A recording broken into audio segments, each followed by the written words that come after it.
when Julen Lopetegui was appointed in the summer, I made a point that I felt it was really important that we saw this united front with Lopetegui and Steidten, because Steidten's going to be the technical director or director of football, whatever you want to call it, with Lopetegui operating as the head coach under him. So Steidten in charge of all the recruitment and the sort of like the infrastructure around the head coach as such, and then the head coach can focus on the football side of it. That's the structure that we are now adopting, which is a bit more of a modern, but isn't that modern? I mean, football clubs are doing it for a long, long time, but West Ham are sort of catching up with it, right? So that's what I always said, and I felt that it was really important that Steidten had sort of a big voice in that. And we've had that more than I expected. And you can go back and look at the videos. I was buzzing about it. So I'm delighted to see these two sitting at press conferences. And there was a lot of like love between the two. There was a lot of banter and not togetherness. Steidten made it clear, although we knew deep down he wasn't his choice. He said, no, he was the one we interviewed. He was the outstanding candidate and all this kind of stuff. So he backed him, you know. I mean, we are now, not even in November, you know, a week to go until we're in November. And the relationship between Tim Steidten and Lopetegui is broken down, as far as I can see. It seems to be, it's already gone. I don't know even whether it's salvageable. I would say probably not. There is a clear issue here, and there's a lot of blaming, finger pointing going on. Because let's get this right, they're both under pressure. Lopetegui's obviously the one that's kind of the main guy that's under pressure in terms of the press. They're going to go for him. They're going to go for Lopetegui because he's the one standing on the touchline, you know, head in his hands, wondering what's going on and watching another West Ham defeat. He's the one, the obvious target. Look, and he's got no excuses when it comes to on the pitch stuff, because he deals with the tactics, he deals with the planning of the team and the system, the setup and the team selection and all that stuff and substitutions and all that stuff. He's in charge of all of that. So he's got nowhere to hide in that regard. But Tim Steidten's under major pressure as well. He's the one that's just forked out over £100 million on players of, David Sullivan's money, effectively. You know, that's how he will see it. I've given you this money. What have you brought me? And if it's not working out, he's accountable. So I think what we're seeing already is them two breaking away from one another and pointing the finger. Tim Steidten is clearly undermining Lopetegui in terms of him wanting, being linked with these other managers. We've just been linked with as Steidten Terzic of former Borussia Dortmund manager. Also did brilliantly there. He was at West Ham, wasn't he? Worked under Slaven Bilic for a few years at West Ham, and as we understand it, ex-WHU employees put up a article on the situation, and basically saying that he is a one that West Ham highly regard, really well respected at the club. They really like him, very popular. He's a kind of obvious candidate. But let's get this right. I'm not here to talk about that. I'm going to talk about him in another video, talking about at the moment the situation. Tim Steidten could easily put that to bed. Easily put that rumour to bed. He could easily speak to the press. He could easily speak to Fabrizio Romano, whatever he wants, and just put this to bed and say, no, we are fully behind Lopetegui. No, we're clearly seeing that that's not happening. If anything, I'd imagine that the news that we're interested in this manager possibly coming from him. So there's a real big problem here. Steidten's covering his arse, already trying to undermine the manager. Basically, he's throwing him under the bus, suggesting that we're looking for a replacement. And it's putting immense pressure on Lopetegui. And now we're getting the other side of it. Lopetegui's now coming back. And this is all out war, like I'm saying on the thumbnail of this. This is a war now between the two. Lopetegui is now coming out and suggesting that he never wanted Fullkrug. He's now demanding that he wants a striker. He wants a new striker in January. Is he going to be here in January? I'm not convinced at all. But regardless of that, he's now saying that he's not happy with the striker situation. And I get it. And he's got every right now to say to the club, hang on a minute, this technical director has given me Niclas Fullkrug. I wanted John Duran or whatever. Maybe whatever he did, I don't know. But I'm just saying that was the original target. This is what we've got. This guy now that can't kick a ball. And we don't even know when he's coming back. It's actually been reported today that Fullkrug's going to have gone back to Germany for injections. It's just Max Cornet all over again. It's just the same thing we had before. What is it that why Why does this keep happening? Why can't we just keep them here and do their treatment here?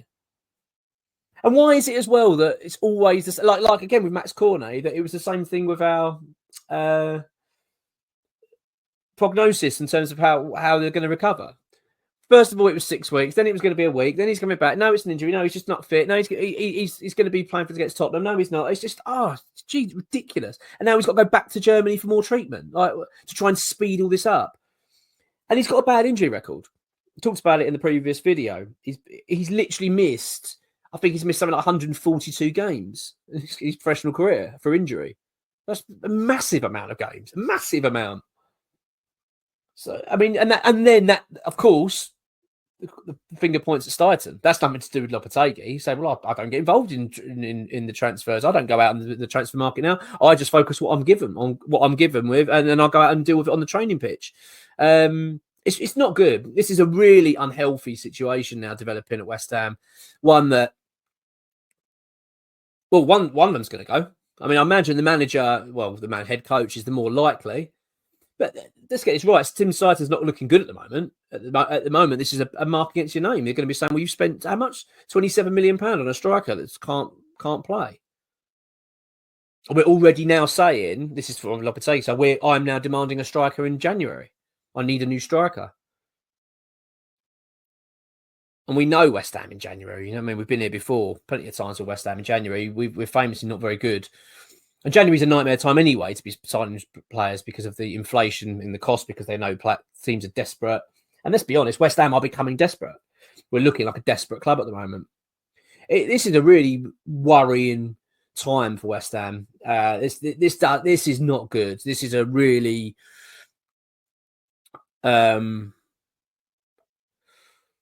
fraught time, I think, for the club, because we're supposed to be seeing this united front. We're supposed to be seeing this new era at West Ham of Steidten in charge of his head coach and leading the club forward. Look, I understand things on the pitch aren't great, but I'm kind of trying to detract from it. I'm just talking about what's going on between these two. I mean, it isn't good. This is not good at all. And I don't see it recovering. You know what I mean? I mean, I'd like to know what Lopetegui feels about this. Because I actually do feel for Lopetegui in this situation. I don't feel for him regarding, as I say, the things that happen on the pitch. The things that go wrong on the football pitch are down to him, if they are obviously a tactical situation. Like, you know, you look at that Chelsea debacle, what happened at Spurs when we collapsed like that, not reacting to substitutions quick enough, all these sort of things that are frustrating. I can certainly point the finger at Lopetegui, but I actually do feel for the man in this scenario, because at the end of the day, it's not his fault, is it, that he wasn't the choice of Steidten? This boils down to one man only, and that's David Sullivan, in my opinion. He is the one that picked Lopetegui, because for some bizarre reason, David Sullivan will not bring in a manager if there's compensation required. I just don't get it. I've never, ever understood why that's a problem, why it's such a big bugbear for David Sullivan. I just don't get it. You might say, well, it's obvious, Mark. It's money. It's all it is. It's money. But right, I get that. But you're spending money all the time. We just forked out £27 million on a 31-year-old striker. We spend, 120, 130 grand a week on bloody Danny Ings' wages. He doesn't kick a ball for us, you know. So money's being spent anyway. So that I don't get it. Why would you not just spend a few £1 million to bring in the manager that you want, that the club needs? Why has it always got to be someone that's out of work because you won't pay compensation? It's do you know what? It's like you got Christmas dinner coming up, right, this year, and it's like you going, well, I'm only shopping at Tesco's. I will not shop anywhere else. Why would you limit yourself to that? You don't want to spend a little bit more money and go, wait, just no, I'm not doing that. No, I can only go Tesco. It's just, that's David Sullivan's mindset, and it's such tunnel vision, and it's causing us knowing the problems. And so it's not Lopetegui's fault that he wasn't the choice for Steidten. Steidten's choice, as we well know, was Amorim, as was Mark Noble's. That was who they wanted to come in.